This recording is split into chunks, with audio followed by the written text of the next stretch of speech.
Of you, welcome back to my channel. मैं आज आप लोगों के लिए लेकर आ चुकी हूँ एक कलेक्टिव रीडिंग जिसका टॉपिक रहने वाला है वह अकेले में आपके बारे में क्या सोचते हैं। आपके जो पर्सन है, पार्टनर है, लव इंटरेस्ट है, जब भी वो अकेले होते हैं व्यूअर्स, तब वो आपके लिए कैसा फील करते हैं, कैसा सोचते हैं, हम ये जानेंगे। ये रीडिंग जनरल है, कलेक्टिव है। हो सकता है कि आपकी सिचुएशन के साथ एक्यूरेटली रेजोनेट करे, हो सकता है सिर्फ कुछ परसेंट रेजोनेट करे। तो आप ओपन माइंडेड होकर ये रीडिंग सुनिएगा और ज़बरदस्ती अपने आप को रीडिंग में फिट इन करने की कोशिश मत कीजिएगा। जितना आपके साथ रेजोनेट होता है उतना ही एक्सेप्ट कीजिए।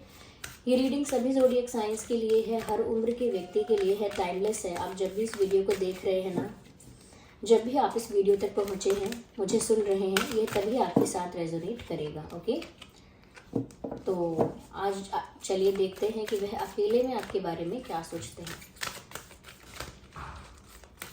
जिस पर्सन के लिए आप ये रीडिंग देख रहे हैं उनके बारे में सोचिए, उनके नाम के बारे में सोचिए, उनकी छवि को इमेजिन कीजिए। पहला कार्ड अनफोल्ड हो गया है, तो वह अकेले में आपके बारे में क्या सोचते हैं।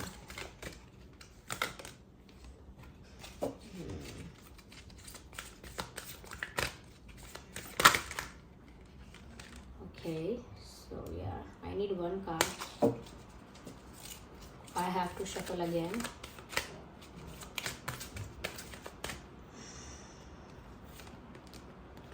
Okay, let's take one more card. Okay, anxiety, adjacent possibilities, third chakra and broken heart. Anxiety को लेकर तो काफ़ी कुछ यहाँ है। हार्ट ब्रोकन एनर्जी जो है, कहीं ना कहीं अकेले में जब आपके बारे में सोच रहे हैं ना व्यूअर्स, ये दीज डेज आजकल तो काफ़ी दुखी हो रहे हैं। There is lot of sadness. तो आजकल व्यूअर्स ये अकेले में जब भी सोचते हैं आपके बारे में, बहुत दुखी मन के साथ सोच रहे हैं। They are not happy. यहाँ पर एंजाइटी का भी कार्ड है, हार्ट ब्रोकन एनर्जी भी है। देखिए, ऐसा लगता है कि जिस पर्सन के लिए आप ये रीडिंग देख रहे हैं व्यूअर्स, ये ना बहुत ओवर थिंकिंग करने के बाद एक कंडीशन ऐसी होती है इंसान के दिमाग की कि फिर वो चाहे भी ना सोचना तब भी वो सोचता ही रहता है, सोचता ही रहता है, कुछ ना कुछ उसके दिमाग में आता ही रहता है। हर तरह की नेगेटिव पॉजिटिव पॉसिबिलिटीज़ को सोचता है और ज़्यादातर नेगेटिव पॉसिबिलिटीज़ को सोचता है कि नेगेटिव क्या क्या हो सकता है, अगर ऐसा हो गया तो, अगर वैसा हो गया तो, उसने मुझसे कभी बात नहीं की तो, उसने मुझे कभी माफ़ नहीं किया तो, क्या वो हमेशा मुझे ऐसे इग्नोर करेंगे, ये क्या वो सब कुछ खत्म कर चुके, भूल चुके। तो ऐसे बहुत सारे थॉट्स और ऐसे बहुत सारे दिमाग में ऐसे नेगेटिव आइडियाज़ आते रहते हैं, नेगेटिव थॉट्स आते रहते हैं। और मुझे लगता है व्यूअर्स कि जब भी आपके पर्सन अकेले बैठते हैं ना, इसी तरह की ओवर थिंकिंग करते हैं, इससे उनको बहुत एंग्जाइटी होती है। जब भी वो ऐसे ओवर थिंकिंग करने बैठ जाते हैं बिल्कुल अकेले में, तब उनको कोई कंसोल करने वाला नहीं होता, कोई समझाने वाला नहीं होता। वो बस ओवर थिंकिंग करते जाते हैं, एक के बाद एक, और घंटों बिता देते हैं। कब 2 घंटे बीत गए, 2.5 घंटा, 3 घंटा, उन्हें पता नहीं चलता। आप इस कार्ड को ही देख लीजिए एक बार, साफ साफ दिखता है कोई इंसान कितना एंग्शियस है, कितना एंग्शियस। तो बहुत ज़्यादा एंग्जाइटी इनको फील हो रही है व्यूअर्स, यहाँ पर ऐसा लगता है। और ये अकेले में बहुत ज़्यादा कंटेम्पलेट कर रहे हैं कि ऐसा क्यों हुआ था, वैसा क्यों हुआ था, उसने ऐसा क्यों कहा था, फिर उसने माफ़ क्यों नहीं किया, फिर उसने ब्लॉक क्यों किया, फिर ऐसा क्या किया, मैं क्या करूं फिर अब। बस ऐसा ही आपके बारे में ओवर थिंकिंग कर रहे हैं और एंग्शियस होते जा रहे हैं। घबराहट जो है, जिसे घबराहट कहते हैं हिंदी में, कि घबराना, बौखला जाना, कहीं ना कहीं तिलमिला जाना, इस तरह की फीलिंग्स इनको आ रही हैं अकेले में जब भी आपके बारे में सोच रहे हैं। क्यों? क्योंकि आप इनके पास तो हो नहीं, इनके पास बस थॉट्स ही थॉट्स हैं, और वो थॉट्स इनको डीप इल्यूजन में ले जाते हैं, और वो भी नेगेटिव इल्यूजन में, जिसमें ये कुछ अच्छा नहीं सोच पाते, बस नेगेटिव फेक सिनेरियो क्रिएट करते रहते हैं। तो ये इंसान ट्रैप्ड है अपने इल्यूजन में, और जिसकी वजह से इनका स्ट्रेस, इनकी एंग्जाइटी बढ़ रही है। और ये अकेले में जब भी सोचने बैठते हैं और एंग्शियस हो जाते हैं, और दुखी बातें दिमाग में आती हैं, दुख की सारी बातें इनको याद आ जाती हैं, जो नहीं हुई हैं उनको क्रिएट कर लेते हैं और दुखी होते रहते हैं। यहाँ पर व्यूअर्स मुझे ऐसा लगता है कि कहीं ना कहीं रास्ता अगर होता भी है, कोई कोई पाथ ऐसा है, कोई रास्ता ऐसा है जिस पर चलकर ये बहुत सारी चीज़ें सॉल्व कर लेंगे आपके साथ जो भी इशू है, कॉन्फ्लिक्ट है, प्रॉब्लम है, या कुछ अगर अनबन है, ये कुछ भी आप लोगों के बीच गैप है, ये उसको गैप को फिल कर लेंगे, प्रॉब्लम्स को रिजॉल्व कर लेंगे, फिक्स कर लेंगे, लेकिन वो जो रास्ता है उस पर चलने में ही कंफ्यूज हो जाते हैं कि मैं इस रास्ते पर जाऊं या ना जाऊं। जैसे एक रास्ता है, यहाँ जाकर आगे जाएंगे तो सब ठीक हो जाएगा, लेकिन इस रास्ते पे चलना है कि नहीं, इस बात को लेकर ही थिंकिंग, ओवर थिंकिंग, कन्फ्यूजन। तो ये कंफ्यूज भी बहुत होते हैं और अकेले में बैठकर यही सोचते रहते हैं, अकेले में बैठकर यही सोचते हैं कि हाँ ये तरीका तो है, पर करूँ या ना करूँ, मुझे करना चाहिए ये, कहीं ऐसा ना हो मुझे बैकफायर कर जाए प्लान, मेरे लिए मेरे ऊपर ही बैकफायर कर जाए और मैं करना कुछ चाहूँ और हो कुछ जाए।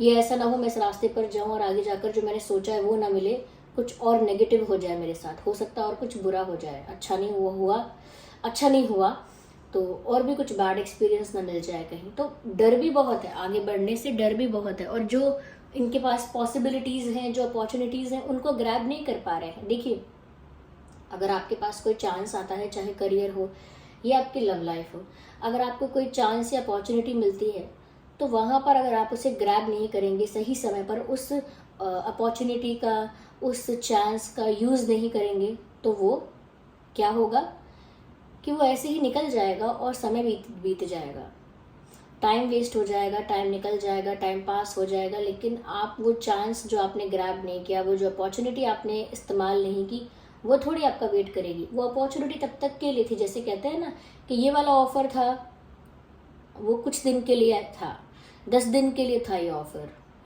By one get one free, ये बस 10 दिन के लिए था ऑफर। तो इसमें क्या है व्यूवर्स कि यहाँ पर भी ऐसा है कि वो जो चांस इनको किस्मत दे रही है कि ये अब कुछ सही कर लें, अब कुछ फिक्स कर लें, अब स्टेप लेके, एफर्ट लेके, कुछ प्रॉब्लम्स को सॉल्व करके, कुछ इश्यूज़ को फिक्स करके, कुछ गैप को फिल करके सब कुछ ठीक कर लें, लेकिन ये उस चीज़ को करने में ही डर रहे हैं, क्योंकि अब ओवर थिंकिंग हर चीज़ का रीज़न यहाँ पर दिख रही है। कन्फ्यूजन का भी यही कारण है कि इतना सोच लिया है कि अब हर चीज़ में 2 रास्ते नज़र आते हैं।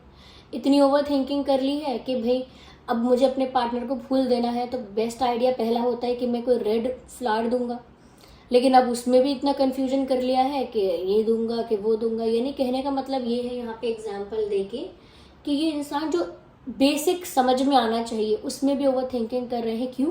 क्योंकि पैटर्न बना लिया है। अभी अकेले में बैठकर यही सोचते रहते हैं कि ऐसा हो गया, तो कंफ्यूज होते रहते हैं कि हाँ इस रास्ते पर चलकर ठीक तो हो सकता है, लेकिन अगर ऐसा नहीं हुआ, वैसा हो गया तो ये नेगेटिव थिंकिंग का तो कोई इलाज नहीं है, या अपने डर का इलाज तो खुद के पास ही होता है। जब तक ये अपने अंदर के फियर और एंग्जाइटी को ट्रीट नहीं करेंगे, ठीक नहीं करेंगे, तब तक वो हर चीज़ में ऐसे ही एंग्शियस होंगे। आप सामने से जाकर भी उनसे प्यार का इजहार करेंगे ना व्यूअर्स, तो भी ये फिर कंफ्यूज हो जाएंगे और ओवर थिंकिंग करना स्टार्ट कर देंगे। यहाँ पर हार्ट ब्रोकन एनर्जी जो है वो ऐसे ही नहीं है, इनका दिल टूटा हुआ है, इस वजह से तो ये इंसान इतने परेशान हैं। आपसे दूर होकर इनका दिल टूट चुका है व्यूअर्स, इनको इतनी तकलीफ है। आप इस कार्ड का जरा पिक्चर देखिए, look at this, they are feeling completely heart broken, they have nothing to से।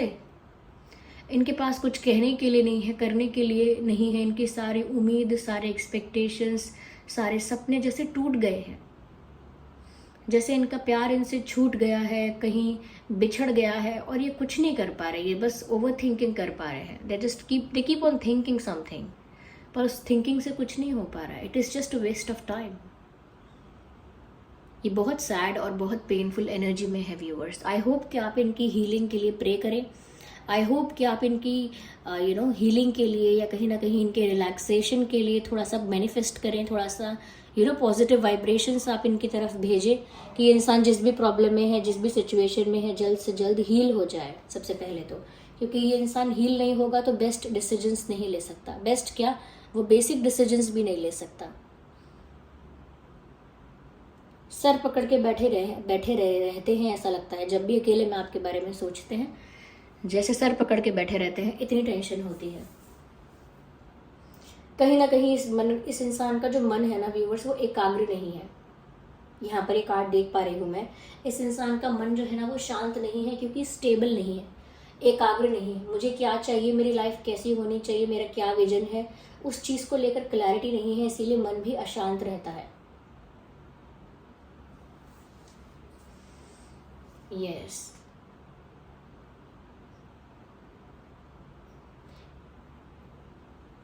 यस, इनको अपने थर्ड चक्रा को हील करने की बहुत ज़रूरत है व्यूअर्स।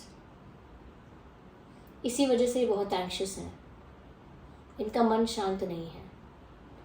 ये देखिए, ये मत सोचिएगा कि मैं इतना एक्सट्रीम क्यों बोल रही हूँ, हो सकता है ये इंसान थोड़े डिप्रेस हैं, और अकेले में जब भी ये सोचने बैठ जाते हैं, सोचते जाते हैं नेगेटिव चीज़ें, हार्ट ब्रोकन पेनफुल एनर्जी के साथ, तो व्यूअर्स वो हीलिंग हो भी नहीं पा रही है, वो चक्रा हीलिंग हो भी नहीं पा रही। कहीं ना कहीं वो और ज़्यादा उस सैडनेस में डूबते जा रहे हैं।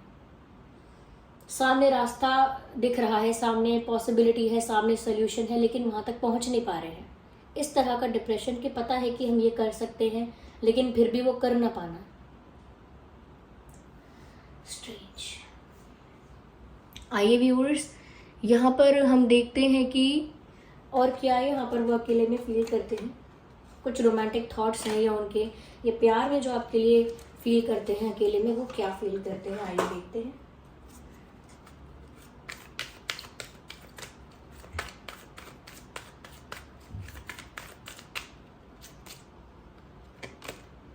I can't imagine my life without you. Oh my God, this is so painful. I can't imagine my life without you. मैं आपके बिना अपने जीवन की कल्पना भी नहीं कर सकता या नहीं कर सकती। तो व्यूवर्स, वो आपके बिना अपनी लाइफ को इमेजिन नहीं कर पा रहे हैं, इस तरह से दुख में है, इस तरह से पेनफुल एनर्जी में है कि वो आपके बिना अपनी लाइफ इमेजिन भी नहीं कर पा रहे हैं, ये कर नहीं सकते हैं।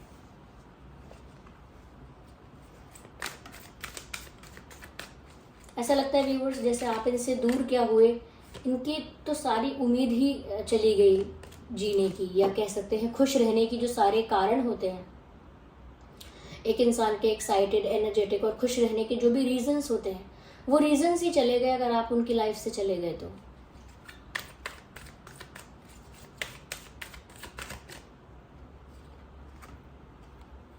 आई want to spend my whole life with you.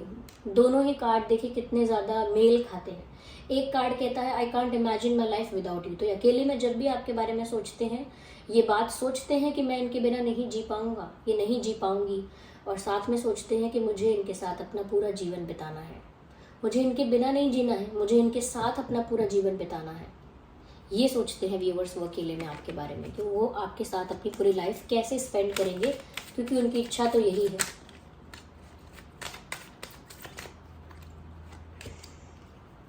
I feel uncomfortable. Viewers, ऐसा लगता है कि ये जो इंसान है कुछ ऐसा एम्बैरेसिंग, कुछ ऐसा कर चुके हैं जिसकी वजह से आपको फेस नहीं कर पाते, जिसकी वजह से इनके अंदर वो स्ट्रेंथ नहीं है, वो हिम्मत नहीं है, करेज नहीं है कि वो आपको फेस करके भी कुछ कह पाए। शायद इनसे इतनी बड़ी कोई गलती हो गई है जिसकी वजह से ये आपको फेस नहीं कर पा रहे हैं, और इसी वजह से ये हार्ट ब्रोकन एनर्जी में भी है, ये आपको फेस नहीं कर पा रहे, बहुत एम्बैरेस्ड है। आपके सामने आने में बहुत एम्बैरेसमेंट फील होती है इनको, सोचते हैं क्या मुंह लेकर मैं सामने जाऊं। इसीलिए अकेले में बैठकर यही सोचते रहते हैं कि मैं क्या मुंह लेकर उनको फेस कर पाऊंगा, ये किस तरह से मैं उनको फेस करूंगी, कहाँ से वो हिम्मत आएगी कि मैं उनको फेस करूं इतना कुछ करने के बाद। तो आई थिंक व्यूअर्स, कुछ तो इस इंसान ने ऐसा किया है, कुछ छुपाया, कुछ ऐसा झूठ बोला, कुछ ऐसा चीट किया जिस वजह से इनके अंदर खुद का कॉन्फिडेंस चला गया है। कॉन्फिडेंट नहीं है ये इंसान। I am fed up with this complaining nature. कहीं ना कहीं व्यूअर्स ऐसा लगता है कि आपको भी इस इंसान से बहुत शिकायतें रही हैं कि इन्होंने बहुत सारी चीज़ें सही टाइम पे नहीं की, बहुत सारी चीज़ें सही तरीके से नहीं की, बहुत सारी बातें इस इंसान ने जो कर लेनी चाहिए थी, या बहुत कुछ ऐसा जो प्रोवाइड करना चाहिए था कनेक्शन में, वो सब कुछ प्रोवाइड नहीं किया, जैसे प्यार, रिस्पेक्ट, अफेक्शन। बहुत सारी चीज़ें ऐसी होती हैं जो बेसिक भी होती हैं, बहुत सारी चीज़ें ऐसी होती हैं जो एक्सपेक्टेशंस भी होती हैं पार्टनर की, पर ये इंसान वो एक्सपेक्टेशंस और वो वो रिक्वायरमेंट्स फुलफिल नहीं कर पाए, और इस वजह से आपको भी काफ़ी शिकायतें रही कि आप ऐसा नहीं करते हो, वैसा क्यों नहीं करते हो, आप ऐसे क्यों बिहेव करते हो, अगर आप प्यार करते हो तो आप वैसा क्यों नहीं करते हो। तो बहुत बहुत बार ऐसा है कि आपने बोल दिया ये बात कि आपको क्या प्रॉब्लम हो रही है, और बहुत बार ऐसा है कि आपने बोला ही नहीं, मन में रखा। लेकिन जब जब आपने बोला, इस इंसान को ऐसा लगा जैसे आप डाउट कर रहे हो, जैसे आप उनके इंटेंशन को डाउट कर रहे हो, जैसे आप उनके उनकी ऑनेस्टी को डाउट कर रहे हो, या कहीं ना कहीं उन पर शक करके उनको गलत साबित करना चाह रहे हो, समथिंग लाइक दैट। उन्हें लगा जैसे आप झगड़ा कर रहे हो, जैसे आप आर्ग्यूमेंट कर रहे हो, इसीलिए कहीं ना कहीं व्यूवर्स वो बदल गए थे, इग्नोरेंट हो गए थे, इग्नोर कर रहे थे, अवॉइड कर रहे थे, और अब वो खुद वो सब चीज़ें फेस कर रहे हैं। तो अब उन अकेले में बैठते हैं जब वो, तो उनको इस बात का एहसास होता है, उनको ये बात रियलाइज़ होती है कि उन्होंने कैसे कैसे आपको इग्नोर किया, कैसे कैसे आपको ट्रीट किया, कैसे कैसे आपके कंप्लेंट्स जो आप करते थे या प्रॉब्लम्स जो आपको हो रही थी, उन चीज़ों से कितना फेडअप हो जाते थे। Now they are realising those things. आइए चलिए देखते हैं व्यूवर्स कि इस इंसान के नाम में क्या क्या अल्फ़ाबेट्स हो सकते हैं।